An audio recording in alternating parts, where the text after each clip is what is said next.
है। अच्छा, आपकी कहने का मतलब कि अगर वर्चुअल 12 बजे से स्टार्ट हुआ है, शाम तक चलेगा, तब बस आपको उसमें वेट करना है, क्योंकि बहुत सारे लोग लेफ्ट हाँ। करके चले जाते हैं। हेलो दोस्तों, आज हम बात करेंगे जेनपैक्ट कंपनी के बारे में। आपको जेनपैक्ट कंपनी कैसी है, मतलब किस बेसिस पे काम कराती है। एक मल्टीनेशनल कंपनी है। अभी कौन कौन से पोजीशन पे हायरिंग आती है, प्रोसेस एसोसिएट में, बैकएंड में, बीपीओ सेक्टर में, इंटरनेशनल बीपीओ सेक्टर में, मतलब क्या क्या चीज के वो काम कराती है। तो मेरे पास एक जो जेनपैक्ट में ऑलरेडी काम करते हैं, उन काफी एचआर उनके सामने इंटरव्यू लेते रहते हैं, उनके मैनेजर्स इंटरव्यू लेते रहते हैं, ऑनलाइन कंडक्ट होता है, तो बहुत सारे ड्राइव चल रही है। मैं आज उनसे बात करूंगा, उनसे एक एक चीज सवाल पूछूंगा, तब वो जाके आपको बताएंगे, क्योंकि वो हमारे दोस्त ही है, यहाँ पे रहते हैं, अलग अलग प्लेस पे काम करते हैं। इसलिए हमारे जितने भी लड़के हैं, जितने भी दोस्त वगैरह हैं, हर हर प्लेस पे काम करते हैं, ताकि वो लोग बताते हैं कि हाँ भाई यहाँ पे हायरिंग चल रही है, यहाँ पे ये पोजीशन, यहाँ पे ये चीज के लिए रिक्वायरमेंट आया हुआ है। तो हमारे पास बहुत सारे लड़के आते हैं। अगर अभी के डेट में अगर आपको सेल्स में जॉब चाहिए, सेल्स मैनेजर का जॉब चाहिए, या फिर ऑपरेशन क्रेडिट कार्ड में अगर आपके पास कॉलिंग में भी एक्सपीरियंस है, तो मैं आपको क्रेडिट कार्ड में, ऑपरेशन में, बैंकिंग सेक्टर में बैकएंड का जॉब, और सेल्स हेड का पोजीशन है, जो कि अभी नई नई कंपनी खुली है, जिसमें 200 से 300 एम्प्लॉय काम करते हैं,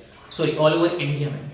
तो इसलिए सेल्स हेड अगर कोई भी आना चाहता है, तो वो चीज आप जरूर अपना रिज्यूम मुझे शेयर करना, नहीं तो मेरे कमेंट में मुझे आप डीएम करना कि हाँ मुझे रिक्वायरमेंट है, हाँ मैं क्रेडिट कार्ड का एक्सपीरियंस मेरे पास है, मैं उस चीज में जाना चाहता हूँ। चलो बात करते हैं उनसे जो जेनपैक्ट में काम करते हैं, डायरेक्ट उनसे पूछते हैं कि उनका व्यू क्या है, वहाँ पे कैसी कैसी वैकेंसी आती है, और कैसे वहाँ पे इंटरव्यू आप दे सकते हो, क्या क्या काम वहाँ पे करवाते हैं, वहाँ पे छुट्टी कैसी है, सैलरी कैसे है। फाइनली ये यहाँ पे हैं, चलिए इनसे पूछते हैं कि कौन कौन से, मतलब क्या क्या प्रोफाइल होता है। एक्चुअली जेनपैक्ट में आप काम करते हो, है ना? यस।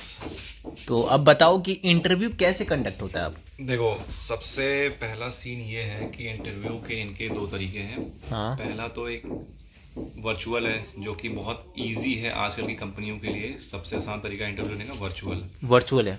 वर्चुअल है, और मेनली 90% वर्चुअल ही है जेनपैक्ट में इंटरव्यू। बाकी जो 10% है वो वॉक इन होता है, जो कि मैंने अभी तक तो नहीं देखा है, बस सुना है।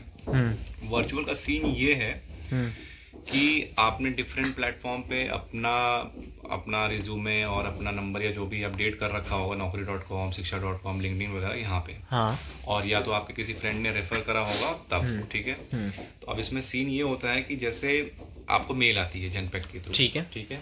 उस मेल पे आपको अपनी पूरी डिटेल्स भरनी पड़ती हैं, स्टार्टिंग फ्रॉम योर नेम, और आखिरी में क्या करंट आप कर क्या रहे हो, एंडिंग विद योर सैलरी, क्या कर रहे हो और क्या आपको एक्सपेक्टेशन है, जो भी हो आपको कमेंट में वहाँ पे डालना रहता है। वो लिंक जो भेजते हैं उस पर, ठीक है। उसके बाद once the link get accepted, उसके बाद सीन ये है कि आपको मेल्स आनी चालू हो जाती हैं जेनपैक्ट के थ्रू।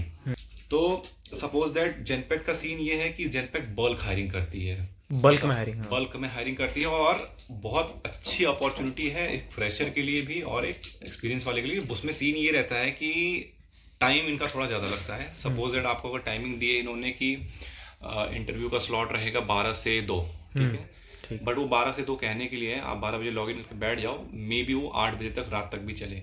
अच्छा। हाँ, क्योंकि मैंने जब अपना पहला इंटरव्यू जेनपैक्ट का दिया था, तो मुझे 12 से 2 का स्लॉट मिला था, और मेरा इंटरव्यू हुआ था शाम के 5 बजे। उसके बाद भी कुछ बच्चे बच रहे थे।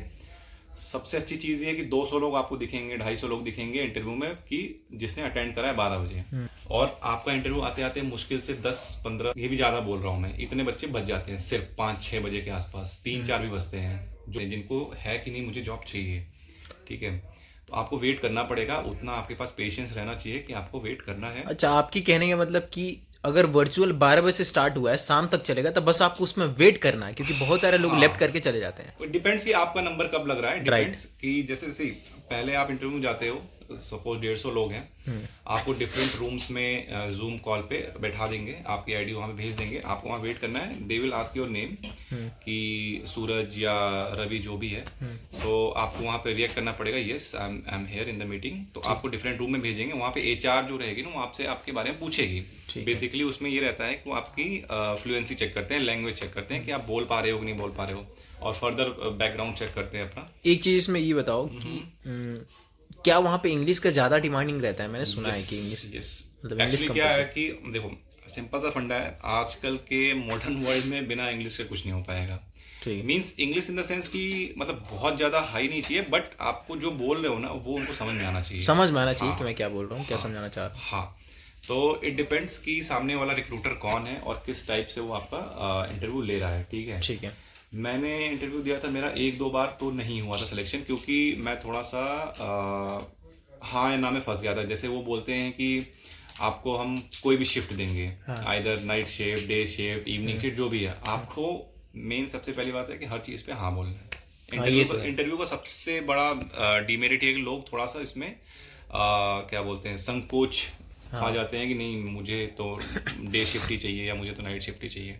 जो बोले हाँ जी ठीक है, लोकेशन जो बोले कि नहीं, हालांकि लोकेशन के लिए उसमें मेंशन करा रहता है उन्होंने कि नोएडा है या गुड़गांव है, जो भी है उस लोकेशन के हिसाब से आपको देंगे वो, ठीक है। दूसरी चीज़ ये कि ठीक है HR राउंड हुआ आपका, इफ़ HR विल फाइंड कि हाँ ठीक है, कह सकते हैं कि हाँ ठीक है ये कर लेगा, तो वो आपको नेक्स्ट राउंड में मूव करते हैं। वहाँ पे HR ही रहती हैं या रहता है जो भी है, वो आपको फर्दर आपके बैकग्राउंड के बारे में पूछेगा कि एक्सपीरियंस क्या है, और फ्रेशर हो तो पढ़ाई क्या है आपने की है, ठीक है।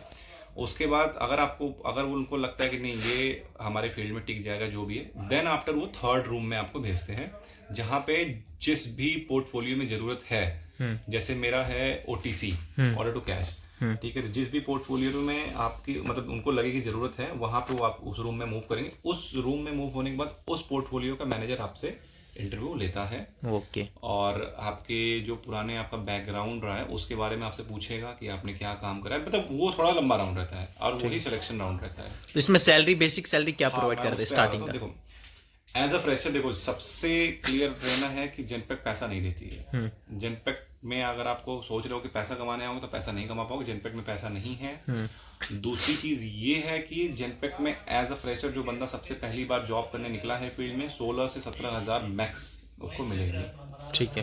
तो इनके डिफरेंट कैटेगरीज हैं, associate, senior associate, PD, MT, AM, line wise है, ठीक है। तो जो बेसिक एसोसिएट की सैलरी 16 से 17 हज़ार रुपए है। अच्छा, प्रोसेस एसोसिएट जो होता है ना, एसोसिएट के बाद अगर आप प्रमोट होते हो तो आप प्रोसेस एसोसिएट बनते हो, ठीक है, वो 21-22 के आसपास है। हाँ। और फिर PD पे आप जाओगे तो 30-35 या जो भी, PD तो एक्चुअली वो लेते नहीं है विदाउट एक्सपीरियंस, आपका 3 साल मिनिमम एक्सपीरियंस रहना चाहिए, 2 साल प्लस रहना चाहिए, ठीक है, तो वो आपको PD के लिए सेलेक्ट कर लेंगे। तो और उसमें फिर वो अपना जो भी है उनके टैक्टिक्स रहते हैं, उस हिसाब से वो अपना सैलरी आपसे डिस्कस करते हैं अगर आप सेलेक्ट होते हो तो। अच्छा, इनका हर बार ड्राइव चलते रहता है BPO सेक्टर का, मैं बार बार देखते रहता हूँ। जेनपेक खुद ही BPO है, हाँ, जिसमें मैं भी काम कर रहा हूँ वो भी BPO है। और BPO का इन द सेंस कि BPO का मतलब यही नहीं होता है कि आप कॉल ही ले रहे हो, है ना, BPO भी डिफरेंट लेवल्स का होता है। हम अगर क्लाइंट हैंडल कर रहे हैं तो वो BPO में आ गया। सो वही है कि अगर आपका हो गया तो फिर इंटरव्यू पे आपको हालांकि पता चल जाएगा कि मेरा हो गया या नहीं हुआ। इन केस अगर आपको लग रहा है कि डाउट है जो भी है, तो फिर आपको वेट करना पड़ेगा 1 महीने 1.5 महीने। मुझे तो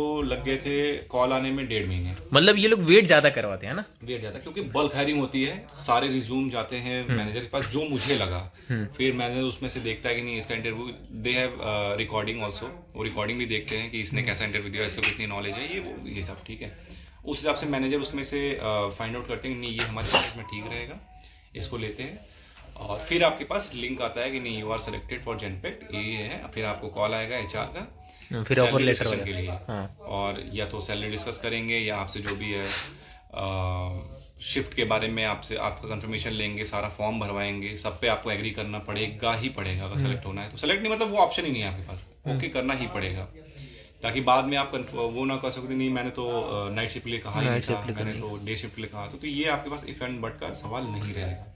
हाँ ये है। और उसमें रेजिग्नेशन लेटर क्या रहता है? रिजाइन देना कोई चाहता हो तो क्या? रिजाइन का क्या है, 6 मंथ अगर आपने कंपनी में सर्वाइव कर लिया है तो फिर 1 महीना, 6 महीने से कम किया है तो 15 दिन। तो गाइस जैसे कि मैंने इनसे सारे चीज़ डिस्कस किया कि आप इंटरव्यू कैसे दे सकते हो, कौन कौन से प्रोफाइल के लिए हायरिंग वहाँ पे आती है, प्रोसेस एसोसिएट और एसोसिएट क्या चीज़ है, ये चीज़ें इन्होंने डिस्कस किया। तो सारी चीज़ें आपने इस वीडियो में देखा। सैलरी क्या रहती है, सैलरी भी कम प्रोवाइड कराती है, और इसका इंटरव्यू कैसे कंडक्ट होता है, डेली बेसिस पे इंटरव्यू होते रहते हैं यहाँ पे जेनपेक में। तो प्लीज़ आप एक बार देख के और जेनपेक का अप्लाई करो। अगर आप फ्रेशर हो, अगर आपका इंग्लिश बेहतरीन है, अगर आप बोल सकते हो, सुन सकते हो, समझ सकते हो, तो ज़रूर आप वहाँ पर जाके इंटरव्यू देना। चलो मिलते हैं नेक्स्ट। हर बार मैं वीडियो लेके आते रहूँगा। अगर आप चैनल पर नए हो तो प्लीज़ चैनल को सब्सक्राइब करना बिल्कुल ना भूलें। जब तक के लिए बाय बाय।